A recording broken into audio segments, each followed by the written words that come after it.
থার্মোমিটারটা গরম জলে ডুবিয়ে নি।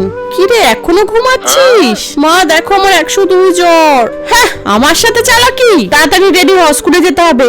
তুই ভাল লাগে না, আজকে আমার সত্যি সত্যি জ্বর হয়েছে। এরা আমার কথা ভাবেই না, সবসময় শুধু পড়ার কথাই ভাবে।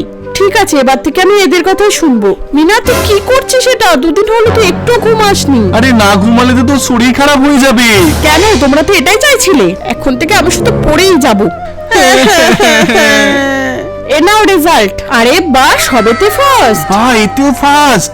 মিনা তুই এটা করলি কিভাবে? না এবার তোমাদের শান্তি তো? দেখেছো মিনার ব্যবহারটা কিরকম চেঞ্জ হয়ে গেছে। আজকে আমাদের সাথে আছে মিস চ্যাং কোম্পানির সিইও। দেখো দেখো আমাদের মেয়ে। আচ্ছা আপনার এই সাকসেসের পিছনে আপনার বাবা মা নিশ্চয়ই খুব অবদান আছে। না আমি অনাথ।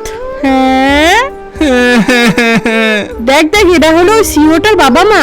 আমি শুনেছি যখন ওর জ্বর হয়েছিল ওকে জোর করে ওর বাবা মা পড়তে বসিয়েছিল। ছি এরকম বাবা মা হতে পারে? বাবা মার নামে কলঙ্ক এরা।